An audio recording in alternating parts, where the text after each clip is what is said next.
The concept of person in philosophy. Philosophy. The word philosophy, in English, philosophy, is of Greek origin. It is originally derived from a Greek word consisting of two words.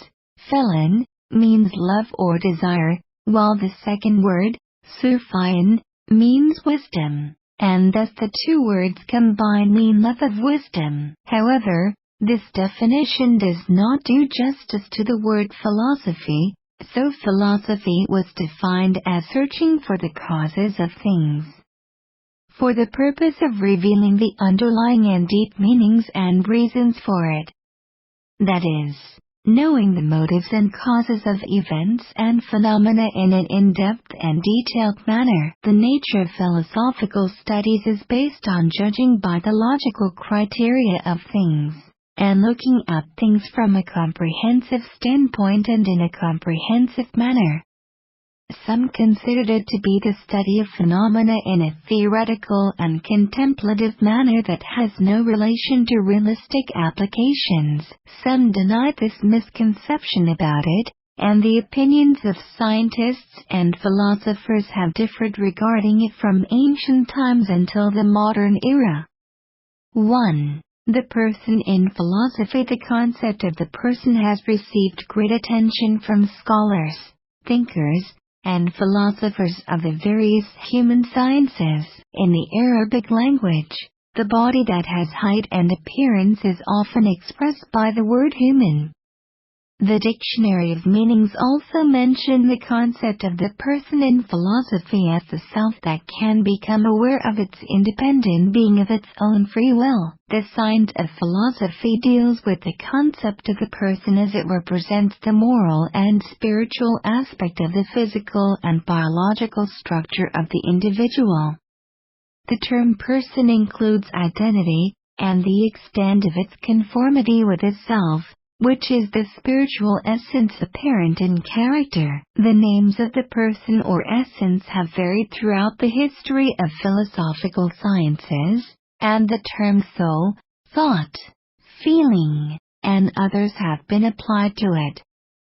Site error, missing closure for the tag of John Locke. John Locke agrees with the scientist Descartes. The person is, above all, an intelligent and thinking being, possessing various abilities that enable him to carry out the processes of inference and thinking. However, John Locke believes that the person remains the same and does not change, despite the differences in times and places, and what makes him so is his feeling that it accompanies him in all his responses, emotions, and emotional states, such as feeling, will, hearing, tasting, and other sensory processes. This is why he saw the inability to separate both feeling and thought from each other. For him, the two are inseparable. It is not possible for a person to hear, for example, without feeling. He realizes that he hears, and it appears from this that John Locke's concept is characterized by an experimental tendency. A person would not be himself without the constant connection between thought and feeling. As for Descartes, he believed that the process of thinking is what accompanies the person's self at different times. For him, thought is distributed equally among all people, but what differs is the way this faculty is used. Literally believes that the basis of the person and identity is the preservation of character, and the correlation of previous experiences in the past with present events within memory, meaning that the main determinant of a person is identity as a self that matches itself and distinguishes it from others, and that this identity is linked to time as a result of the performance of a group of people. Psychological mechanisms and processes such as mood and memory that store the past and connect it to the present, and thus it appears that a person's identity is a form of his psychological structure connected to memory, as everything that is added to this memory helps to develop the identity of the ego, which in turn determines the different reactions and responses in various situations and situations. Psychological. 2. Kant saw that reason and morals are the basis of the person and the basis of his value and dignity. The human being or person, in Kant's view, is the essence of practical moral reason. Any absolute inner value he has can derive its dignity from this mind. Therefore, its value exceeds any price, and for this reason every person, as a moral entity, has the ability to legislate principles, to which he binds himself of his own free will, and this ability gives the person the right to oblige others to deal with him according to these principles, which requires his respect and appreciation by others and by the individual to himself, and this means that the individual's person is the law of himself, and therefore the person must understand and be aware of the characteristics of his moral and mental formation, which in turn falls within the concept of virtue, and it appears from the above that opinions were based on his view of the human person by highlighting his abilities as a moral subject. 3. Schopenhauer believes that will is the basis of a person's identity, in contrast to opposing views, which believe that a person's identity is based on awareness and memory.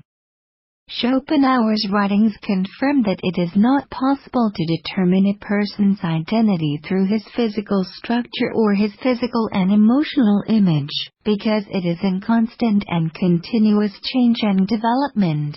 He believed that a person's identity is determined by the will as it is a fixed and unchangeable element, because it is not subject to time, unlike feeling, which changes with the change of time, and for this reason, the will, according to Schopenhauer, is a basic essence of the human being, so that its importance exceeds the mind, whose purpose of existence was to serve this will and implement its requirements.